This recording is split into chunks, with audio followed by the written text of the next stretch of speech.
ಆಕಾಶವಾಣಿ ಪ್ರದೇಶ ಸಮಾಚಾರ ಓದುತ್ತಿರುವವರು ವಿವೇಕಾದಿತ್ಯ ಕನಿಯಾಲ. ದಾವಣಗೆರೆ ದಕ್ಷಿಣ ಹಾಗೂ ಬಾಗಲಕೋಟೆ ವಿಧಾನಸಭಾ ಕ್ಷೇತ್ರಗಳ ಉಪಚುನಾವಣೆಯ ಬಹಿರಂಗ ಪ್ರಚಾರ ನಾಳೆ ಮಂಗಳವಾರ 7ನೇ ತಾರೀಖು ಅಂತ್ಯವಾಗಲಿದೆ. ಬಹಿರಂಗ ಪ್ರಚಾರ ಅಂತ್ಯಗೊಳ್ಳಲು 2 ದಿನಗಳು ಮಾತ್ರ ಬಾಕಿ ಇದ್ದು, ಆಯಾ ಪಕ್ಷಗಳ ಅಭ್ಯರ್ಥಿಗಳ ಪರ ರಾಜ್ಯ ಮತ್ತು ರಾಷ್ಟ್ರಮಟ್ಟದ ಮುಖಂಡರು ಕ್ಷೇತ್ರಕ್ಕೆ ಆಗಮಿಸಿ ಚುನಾವಣಾ ಪ್ರಚಾರ ಕೈಗೊಂಡಿದ್ದಾರೆ. ಗುರುವಾರ 9ನೇ ತಾರೀಖು ಮತದಾನ ನಿಗದಿಯಾಗಿದ್ದು, ಮೇ 4ರಂದು ಮತ ಎಣಿಕೆ ನಡೆಯಲಿದೆ. ದಾವಣಗೆರೆ ಹಾಗೂ ಬಾಗಲಕೋಟೆ ಜಿಲ್ಲಾಡಳಿತಗಳು ಚುನಾವಣಾ ಆಯೋಗದ ನಿರ್ದೇಶನದಂತೆ ವ್ಯಾಪಕ ಪೂರ್ವ ಸಿದ್ಧತೆ ಹಾಗೂ ಬಿಗಿ ರಕ್ಷಣಾ ವ್ಯವಸ್ಥೆ ಕೈಗೊಂಡಿವೆ. ಸಂಪೂರ್ಣ ಪಾರದರ್ಶಕ, ನ್ಯಾಯಯುತ ಹಾಗೂ ನಿರ್ಭೀತಿಯ ಮತದಾನಕ್ಕೆ ವಿಶೇಷ ಪ್ರಯತ್ನಗಳನ್ನು ಕೈಗೊಂಡಿವೆ. ದಾವಣಗೆರೆ ದಕ್ಷಿಣ ವಿಧಾನಸಭಾ ಉಪಚುನಾವಣೆಯಲ್ಲಿ ಮತದಾನ ಪ್ರಮಾಣ ಹೆಚ್ಚಿಸಲು ಹಾಗೂ ಮತದಾರರನ್ನು ಆಕರ್ಷಿಸಲು 10 ವಿಶೇಷ ಮತಗಟ್ಟೆಗಳನ್ನು ಸ್ಥಾಪಿಸಲಾಗಿದೆ ಎಂದು ಜಿಲ್ಲಾ ಪಂಚಾಯಿತಿ ಸಿಇಒ ತಿಳಿಸಿದ್ದಾರೆ.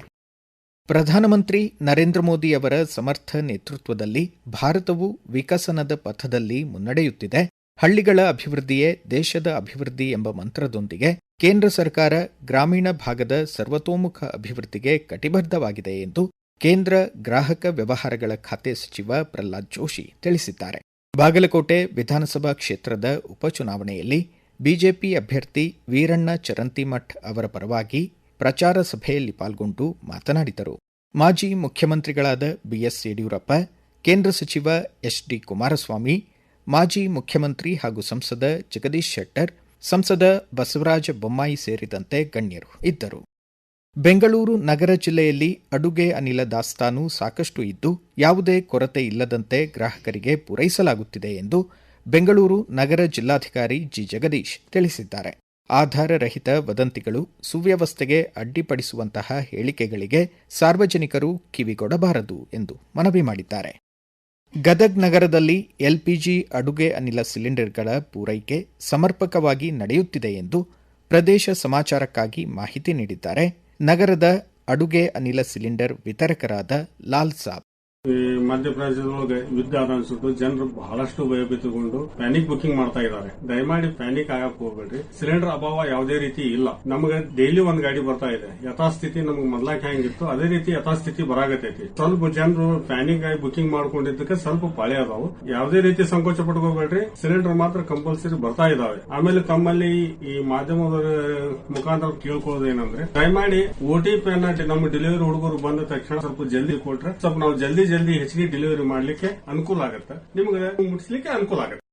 ಪಶ್ಚಿಮ ಏಷ್ಯಾ ಬಿಕ್ಕಟ್ಟಿನ ಮಧ್ಯೆ ಈ ವರ್ಷದ ಜೂನ್ 30ರವರೆಗೆ ನಿರ್ಣಾಯಕ ಪೆಟ್ರೋಕೆಮಿಕಲ್ ಉತ್ಪನ್ನಗಳ ಮೇಲೆ ಸಂಪೂರ್ಣ ಕಸ್ಟಮ್ಸ್ ಸುಂಕ ವಿನಾಯಿತಿ ನೀಡಲು ಕೇಂದ್ರ ಸರ್ಕಾರ ನಿರ್ಧರಿಸಿದೆ.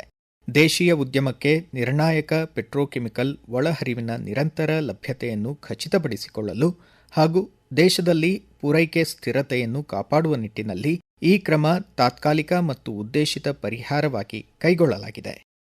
ಕೊಡಗು ಜಿಲ್ಲೆ ತಡಿಯಾಂಡಮೋಲ್ ಶಿಖರಕ್ಕೆ ಚಾರಣಕ್ಕೆ ತೆರಳಿ ನಾಪತ್ತೆಯಾಗಿದ್ದ ಕೇರಳ ಮೂಲದ ಜಿಎಸ್ ಶರಣ್ಯ ಅವರು ವಿವಿಧ ಇಲಾಖೆಗಳ ಶೋಧ ಕಾರ್ಯದ ಮೂಲಕ ಪತ್ತೆಯಾಗಿ ಇದೀಗ ಸುರಕ್ಷಿತವಾಗಿ ಮನೆಗೆ ತೆರಳಿರುವುದು ಸಂತಸದ ವಿಷಯವಾಗಿದೆ ಎಂದು ಅರಣ್ಯ, ಜೀವಿಶಾಸ್ತ್ರ ಮತ್ತು ಪರಿಸರ ಖಾತೆ ಸಚಿವ ಈಶ್ವರ್ ಖಂಡ್ರೆ ಹೇಳಿದ್ದಾರೆ. ಮುಖ್ಯಮಂತ್ರಿ ಸಿದ್ದರಾಮಯ್ಯ ಅವರ ಮಾರ್ಗದರ್ಶನದಲ್ಲಿ ಕಾರ್ಯಾಚರಣೆಯಲ್ಲಿ ಭಾಗವಹಿಸಿದ ವಿವಿಧ ಇಲಾಖೆಗಳ ಎಲ್ಲ ಅಧಿಕಾರಿ, ಸಿಬ್ಬಂದಿ ಹಾಗೂ ಸ್ಥಳೀಯ ಬುಡಕಟ್ಟು ಜನರಿಗೆ ಸಚಿವರು ಅಭಿನಂದನೆಗಳು ಹಾಗೂ ಧನ್ಯವಾದಗಳನ್ನು ತಿಳಿಸಿದ್ದಾರೆ.